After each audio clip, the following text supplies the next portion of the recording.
Bonjour, nous sommes là ce matin pour la prière d'intercession et nous allons parler ce matin d'un thème qui dit le repos de la terre.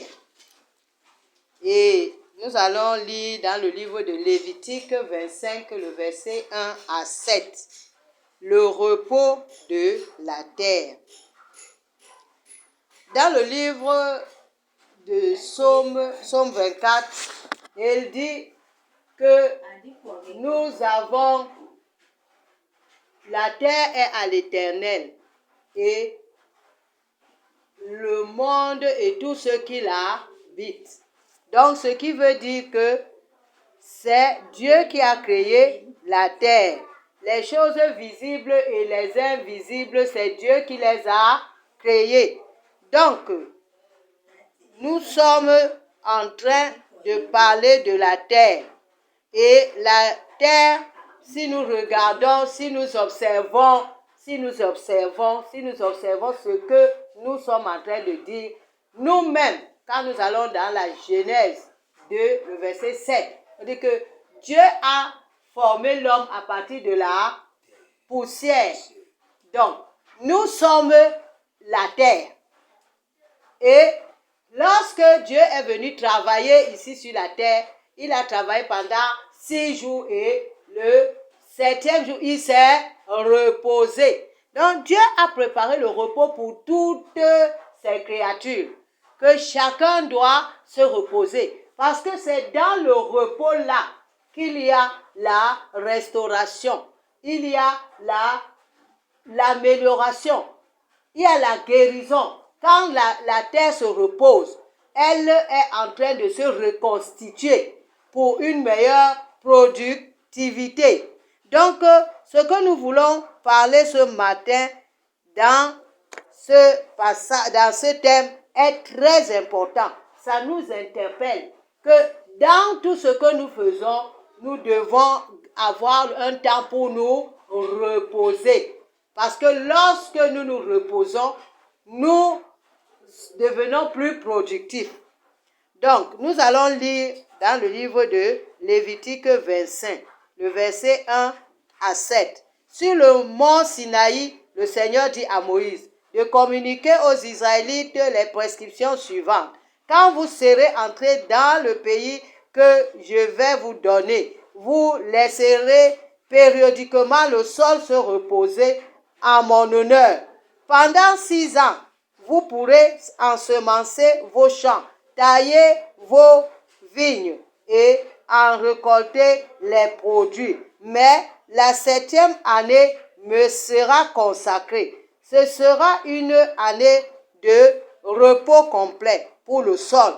Vous ne devrez pas ensemencer vos champs ou tailler vos vignes. Vous ne les devrez même pas moissonner ce qui aura poussé naturellement. Celui depuis l'année précédente ou vendangé, les grappes qui auront mûri dans les vignes. Non, Seigneur, car ce sera une année de repos complet pour le sol. Toutefois, vous pourrez consommer ce qui aura poussé naturellement pour vos serviteurs et vos servantes, de même que les ouvriers salariés et les autres résidents chez vous. Tous ces produits serviront également à nourrir votre bétail et même les bêtes sauvages de votre pays. Bien-aimés, dans le passage que nous venons de lire, le Seigneur nous parle à nous qui sommes en vie, qui craignons le Seigneur, que nous devons nous reposer. Nous devons reposer le sol, nous devons travailler. Aujourd'hui, il y a plusieurs travaux. On fait beaucoup de choses. Il y a les gens qui font le commerce. Il y a les gens qui font les champs. Il y a les gens qui vont à la pêche. Tout ceci s'adresse à nous tous. Qu'il faut un temps de repos. Parce que nous sommes la terre. La terre doit se reposer en l'honneur de l'Éternel. Quand tu te reposes, tu es en train d'honorer Dieu. Quand tu te reposes, tu es en train de te consacrer à Dieu. Est-ce que tu comprends ce que le Seigneur voudrait nous dire? Donc, nous devons travailler comme le Seigneur nous a dit dans le livre de la Genèse, que lui-même, il a travaillé 6 jours et le 7e jour, il s'est reposé. Mais aujourd'hui, nous avons une manière, une méthode que nous voyons. Et tout ceci, c'est la stratégie du diable. Parce que le diable fait tout pour nous séparer de Dieu. Le diable fait tout pour nous éloigner de Dieu. Et les stratégies du diable, c'est on travaille tous les jours. 7 jours sur 7. Ils ont annulé l'ordre de Dieu, le plan de Dieu. Ils ont annulé l'ordonnance que Dieu nous a donnée, que tu travailles 6 jours, tu te reposes le 7e. Et comment allons-nous donc honorer Dieu? Et il y a des gens même qui travaillent 24 sur 24, donc même la nuit. On ne se repose pas.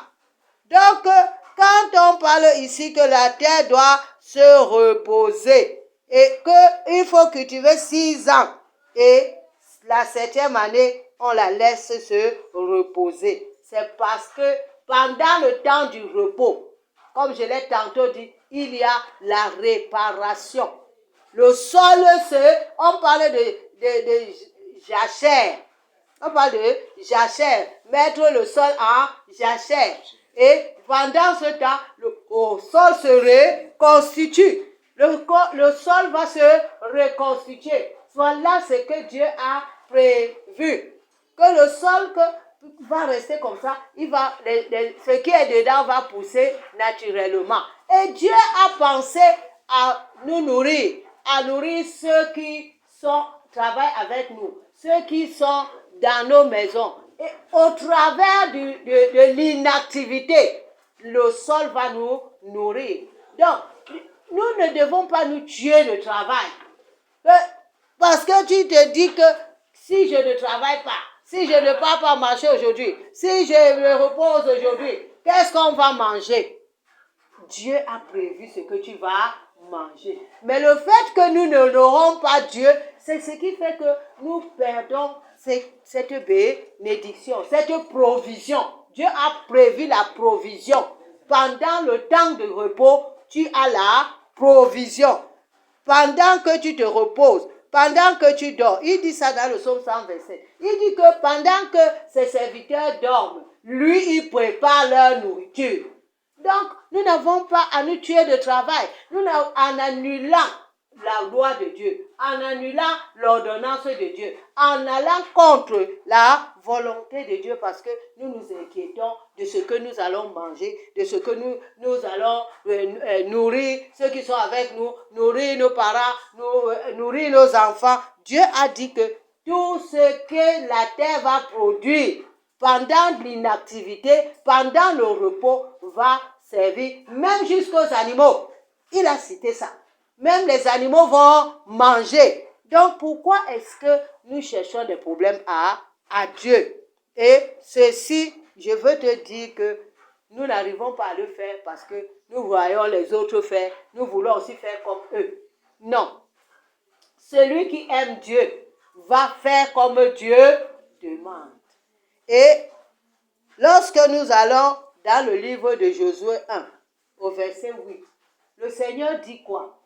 Josué 1, le verset 8. Il dit que ce livre de la loi ne s'éloigne point de toi.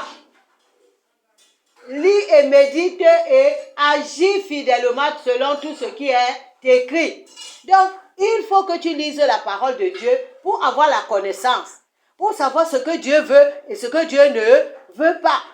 Il ne faut pas qu'on regarde seulement ce que les autres font et on imite. Non, va à la source puiser. Lis la parole de Dieu chaque jour. C'est là-bas que tu vas trouver la connaissance.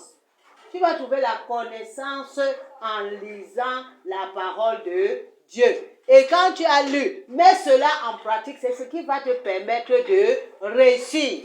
C'est ce qui va faire que tu puisses être dans l'abondance. que tout ce que tu essaies de faire, que ça marche. Parce que dans le livre de Osée 4, le verset 6, le Seigneur dit quoi? Mon peuple périt parce qu'il manque la connaissance. Donc pour trouver la connaissance et agir comme Dieu veut, va lire la Bible. C'est là-bas qu'il y a tout. Et pratique ce que Dieu te dit de pratiquer. Donc, tu dois lire la parole de Dieu tous les jours pour avoir la connaissance et agir selon ce que Dieu dit. C'est ainsi que tu vas réussir dans toutes tes entreprises. Et priez donc pour que Dieu, demandez à Dieu, pardonne-moi pour tout ce que je fais. Tout ce que je fais pour annuler tes ordonnances. C'est parce que tous les jours, nous faisons des erreurs. Nous faisons des choses qui ne plaisent pas à Dieu. Nous révoltons. Nous rébellons. Nous sommes dans la rébellion. Donc nous devons prier pour demander pardon à Dieu et changer pour revenir à la voie de Dieu, à la voie que Dieu a tracée pour nous. Que le Seigneur nous bénisse et qu'il nous donne de pouvoir faire comme lui il veut au nom puissant de Jésus.